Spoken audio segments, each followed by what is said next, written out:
Contact light. Okay, engine stop. APA at a descent. Mode control both auto, descent engine command override off. Engine arm off. 13 is in. We copy you down, Eagle. Houston, Tranquility Base here. The Eagle has landed. Roger, Tranquility. We copy you on the ground. You got a bunch of guys about to turn blue. We're breathing again. Thanks a lot. And we're getting a picture on the TV. There's a great deal of contrast in it, and currently it's upside down on our monitor, but we can make out a fair amount of detail. Okay, Neil, we can see you coming down the ladder now. Sunday, July 20th, 1969. Around the world, nearly 1 billion people watched this moment on television as the first man from Earth prepared to set foot upon the moon. At the foot of the ladder, the LEM footbeds are only depressed in the surface about 1 or 2 inches, although the surface appears to be very, very fine-grained as you get close to it. It's almost like a powder. Ground mass is very fine. I'm going to step off the LEM now. That's 1 small step for man, 1 giant leap for mankind. I believe that this nation should commit itself to achieving the goal before this decade is out of landing a man on the moon and returning him safely to the Earth. All that we have accomplished in space, all that we may accomplish in days and years to come, we stand ready to share for the benefit of all mankind. As we explore the reaches of space, let us go to the new worlds together, not as new worlds to be conquered, but as a new adventure to be shared. Since the earliest time, man has imagined this moment, the moment when his fellow man would make the first journey to the moon. Now the time had come. In the 6th decade of the 20th century, the ancient dream was to become a reality.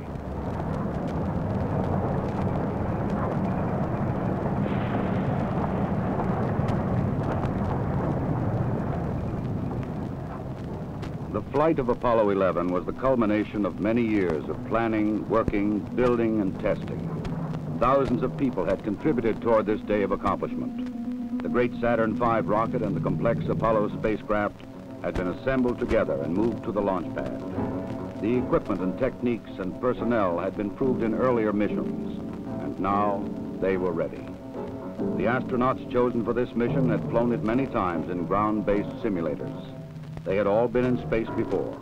They had trained carefully and well, and now they too were ready. Astronaut Michael Collins would pilot the Apollo command module.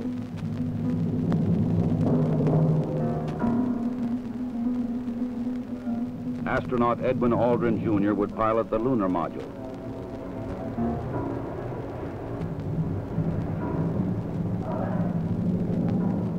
And astronaut Neil Armstrong would serve as mission commander. Armstrong would be the first man to step upon the moon.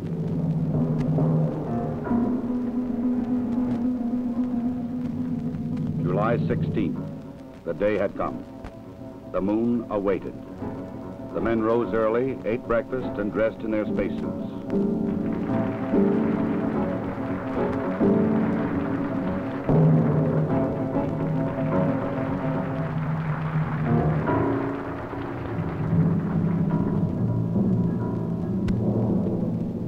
Other astronauts had made this journey to the launch pad, but never with such anticipation. 9:32 a.m., July 16th.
3 hours later, the Apollo command module moves forward to extract the lunar module from the third stage of the launch vehicle. Both are moving at more than 17,000 miles an hour. Docked together, they will sail 250,000 miles across the sea of space and into orbit around the Earth's nearest neighbor. Loud and clear now, Mike, and we understand that you are docked. During the 3-day journey to the moon, the astronauts kept busy. Checklists, navigation and observation, housekeeping.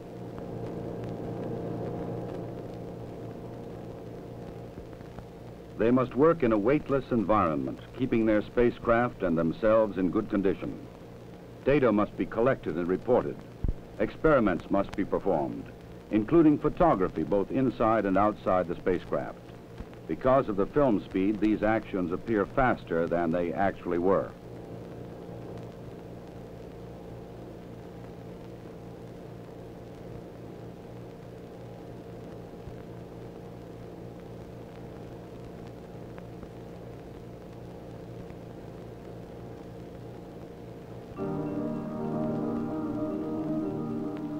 July 19th. Apollo 11 slows down and goes into orbit around the moon. The bright blue planet of Earth now lies 238,000 miles beyond the lunar horizon. Astronauts Armstrong and Aldrin, now in the lunar module, separate from the command module.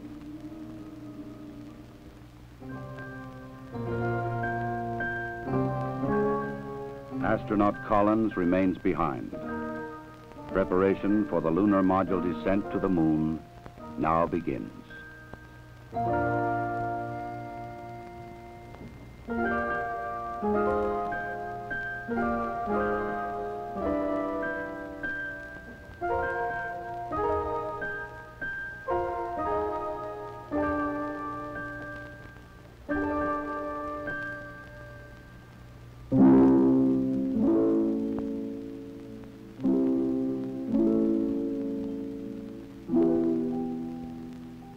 The command module assumes the new name, Columbia.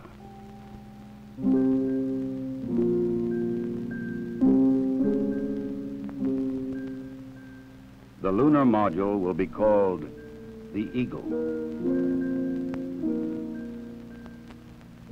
From Columbia, Michael Collins' camera sees bright rays of the sun reflecting patterns of color from the surface of the Eagle. In this strange metallic bird rides the ancient and endless dream of all mankind. The command pilot can see detail which his camera cannot record. The 4 landing pads of the lunar module are fully extended and locked in place. The Eagle is poised and prepared for its descent to the lunar surface.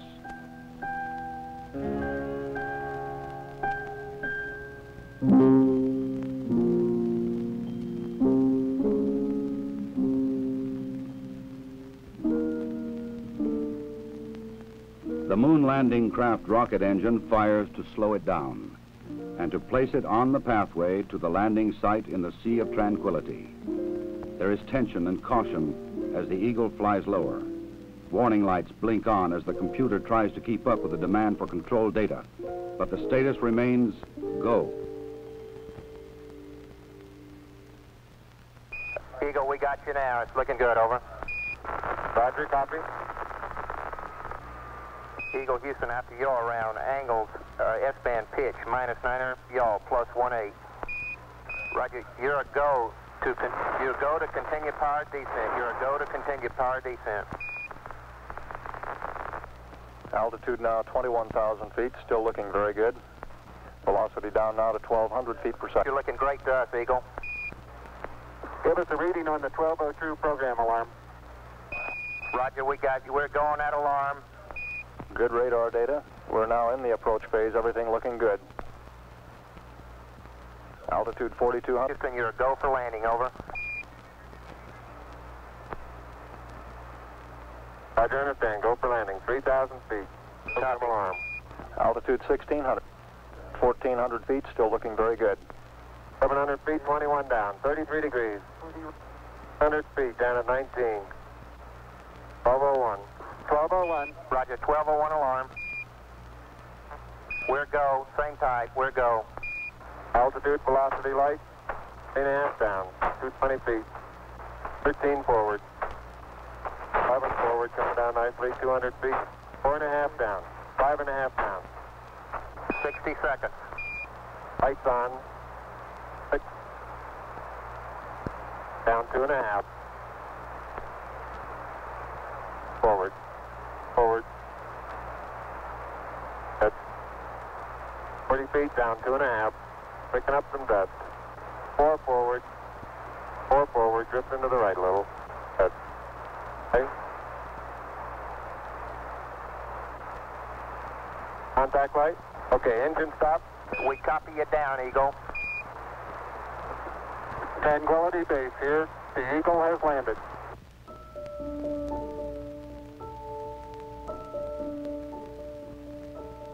Through the window of the Eagle, Armstrong and Aldrin see what no human eyes have ever seen before.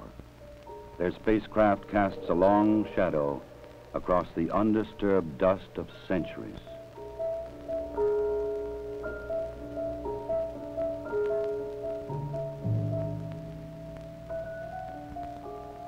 Seven hours after landing, after careful preparations for later ascent were completed, Armstrong opens the Eagle hatch and begins his climb down to the surface.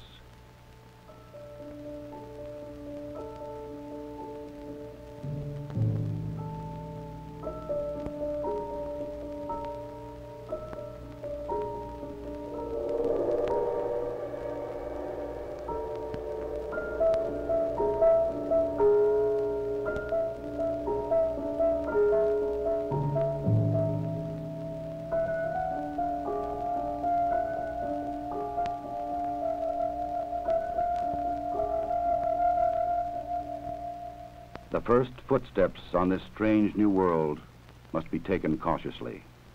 The moon has only 1/6 the gravity of Earth. The nature of its surface was still unknown. I'm going to step off the limb now. That's one small step for man, one giant leap for mankind.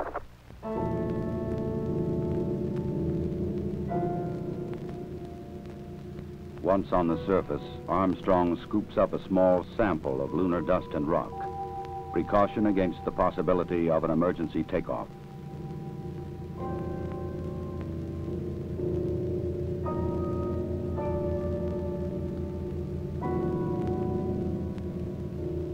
According to plan, astronaut Aldrin now descends from the Eagle.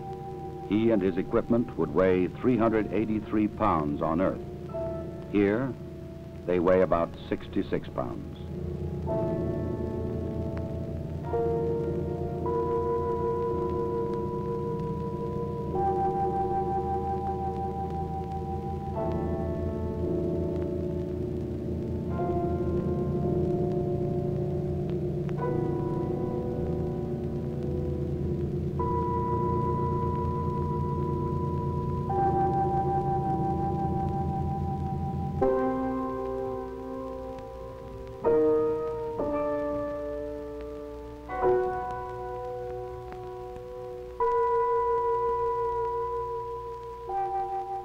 For a brief moment, the first men on the moon stand and look at the stark, lonely landscape around them, an experience which no one before them can share.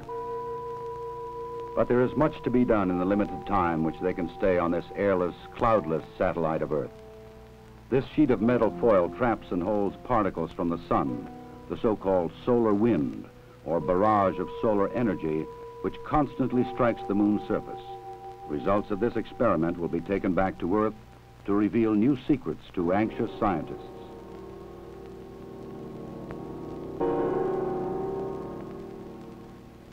An American flag is left behind on the moon, together with medals honoring American and Soviet spacemen who lost their lives in earlier space tests, and a small disc carrying messages of goodwill from 73 nations on Earth.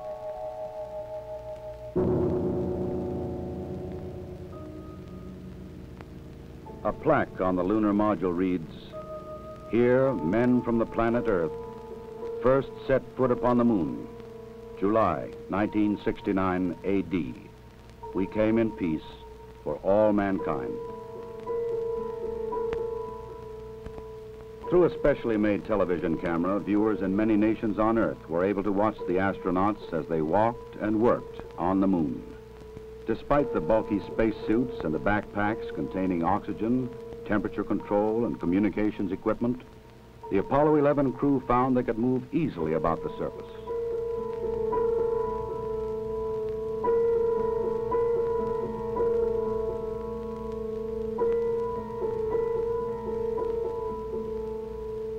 Because there is no wind or rain on the moon, these footprints will remain for centuries.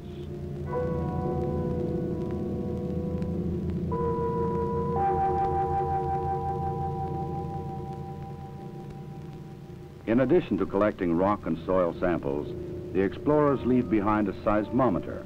This highly sensitive device would send back valuable information on external meteoroid impacts, as well as internal lunar movements.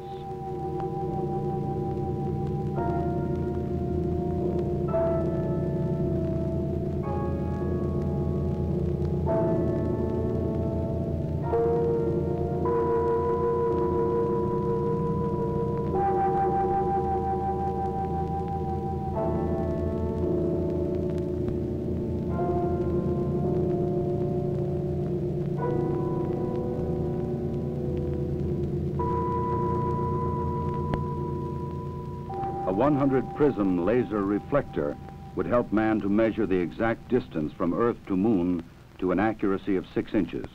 These were the first of many experiments which will be taken to the Moon to provide man continuing and increasing knowledge about the Moon and the vastness of space beyond.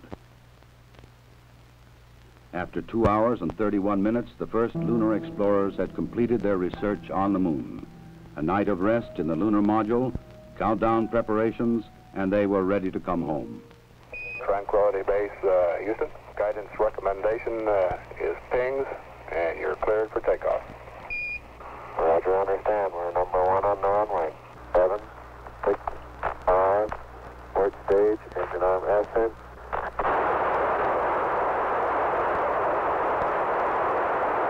Shadow, beautiful. Very smooth. Very quiet ride. There's that one crater on there.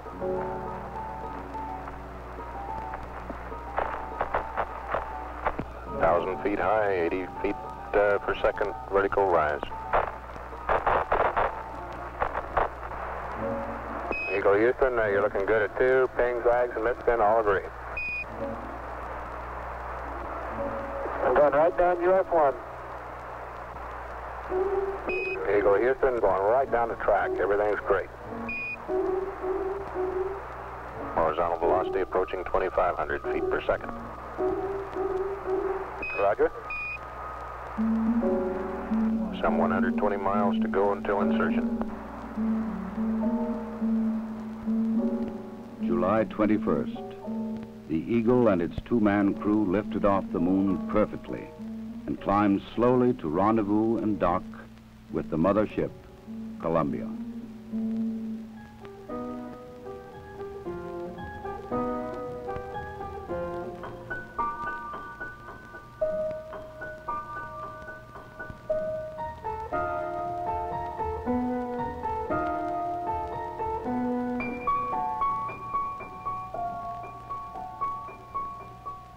While Armstrong and Aldrin explored the Moon, astronaut Collins had kept a long and lonely vigil in the Columbia. The approaching Eagle was a welcome sight.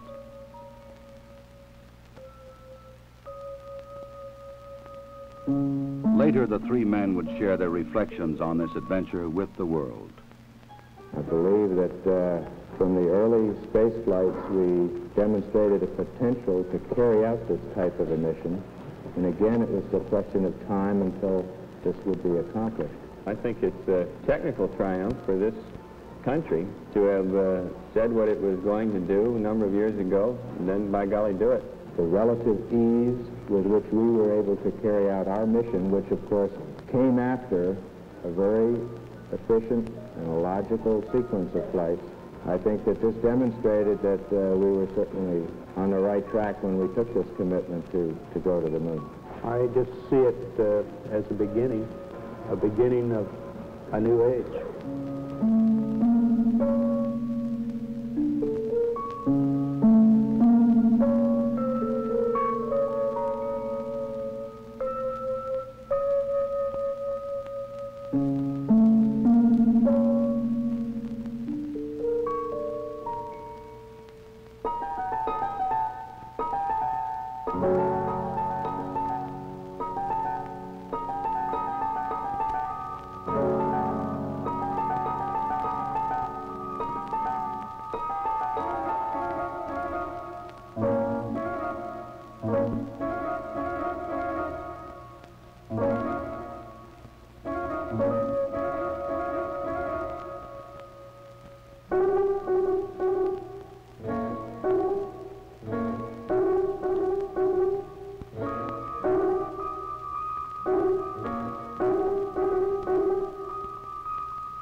Once again, the bright blue planet of Earth rises over the lunar horizon. For those who had witnessed man's landing in the Sea of Tranquility, the moon would never again appear quite the same.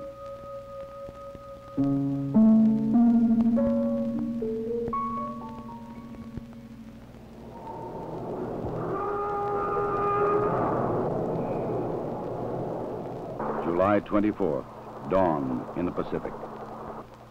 Apollo blazes across the heavens, coming back to Earth at 25,000 miles an hour.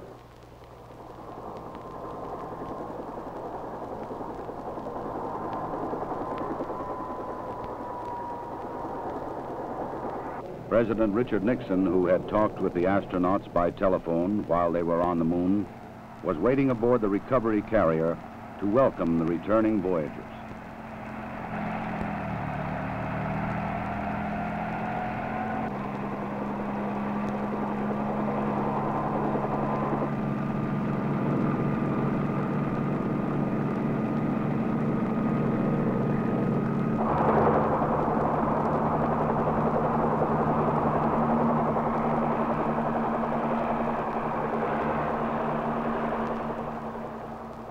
The President later expressed the nation's response to this historic mission. Some way, when those two Americans stepped on the moon, the people of this world were brought closer together. That it is that spirit, the spirit of Apollo, that America can now help to bring to our relations with other nations. The spirit of Apollo transcends geographical barriers and political differences. It can bring the people of the world together in peace. To protect against any possible lunar contamination, the astronauts put on airtight special garments before coming aboard the rescue ship.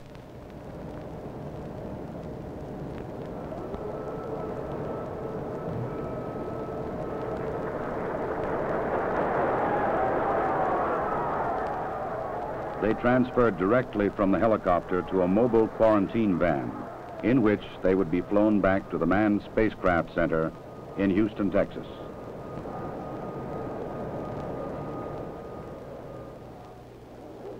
July 27th. The journey was ended. They were home again.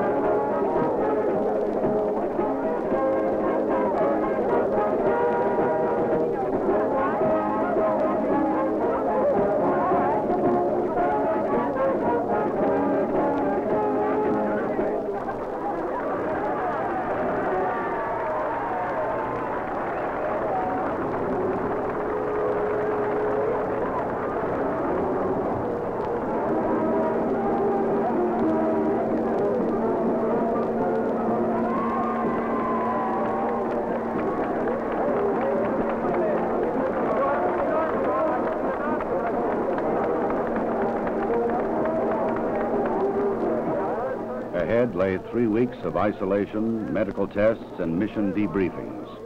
Then visits to major cities of America and abroad. The details of their unique mission would be relived and remembered so that others might learn what they had learned, and that future travelers in space might build upon their experience.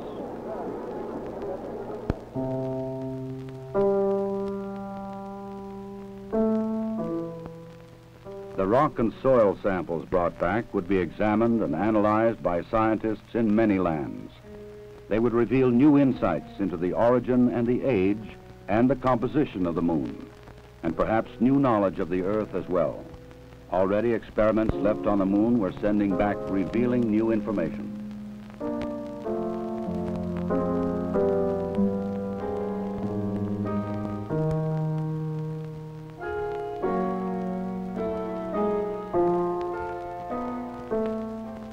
The mission was successfully completed.